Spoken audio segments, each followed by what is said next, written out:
Is the juice worth the squeeze? I know you've been watching all of those videos online that illustrate people on self-improvement living the lifestyle, but I want you to genuinely ask yourself, is that really what you're after in life? Is that truly what it is that you want? Or is it something that's been put onto you by the world around you? Here's a little exercise I'd like you to do. Grab a pen, grab a paper, sit down, turn this video off, and figure out exactly what it is that you're after. A lot of people will sit there and say, I want to be rich, but what does rich mean to you? Does it mean flying all over the world and visiting these exotic places, staying in the best hotels, eating the best dinners, driving the fastest cars? Or is rich for you a nice house in the countryside with your wife and kids, working on your own schedule because you run a business and having a few nice things? What does it look like? And when you figure out what it looks like, now you can put a number on it. And now you can figure out how hard you're going to have to work. Because if you want the lifestyle, I want you to understand something. You're going to have to work your natural ass off to get it. If you want to fly around and visit all the fancy places, and you want to drive the fastest cars, and you want the most expensive things that consumer capitalism has to offer, you can go and get that. And no one's going to stop you except you, because it's going to take a metric fuck ton of work to get there. By the same token, maybe you don't want as much with your life. Are you okay with other people judging you for not living an extravagant lifestyle? I would argue most people should be okay with it, because anyone who does judge you, they're not coming to your fucking funeral anyways. There's a guy I know. He's a very hard worker. He only wants just enough to pay his bills. He's got a decent apartment. He's got a couple nice cars, but he doesn't want all the crazy lifestyle. He doesn't want to be flying all over the place. He wants to do his work because he loves his work and pay his bills and live his life and play some video games every now and again. That's fine. He's winning because he already has everything he wants.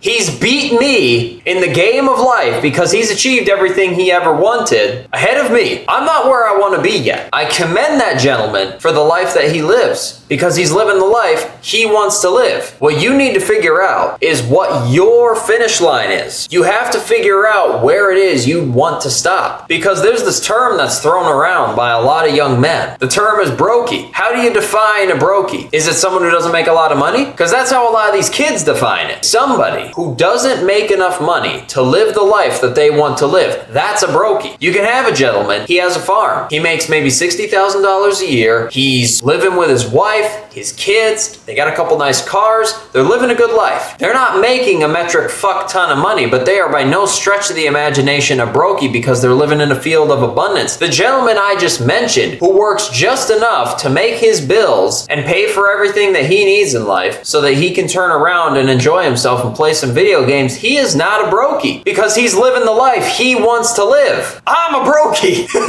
I make plenty of money for most people to live a very comfortable life. I am broke by my own definition because I don't have enough money to live the life I want to live yet. That's what that means. So to escape Brokeyville is not necessarily a matter of being a multimillionaire. It's a matter of making enough money to live the life that you want to live. For some people, that's not a whole lot, and that's okay. The goal is to live the life that you want to live. Figure out what that is. Go back to the start of this video. Take heed of the lesson I gave you. Pen and paper, no phones, no distractions, nothing. Figure out what kind of life you want to live. Now figure out what it's going to take you to get there and start working. Once you do that, then you can start on your self-improvement journey. Or perhaps you'll come to understand, holy shit, I am living the life that I want to live. This is great. In which case, congratulations, sir. You've won. Understood? Awesome. Get after it, kick some ass, and I'll see you next time.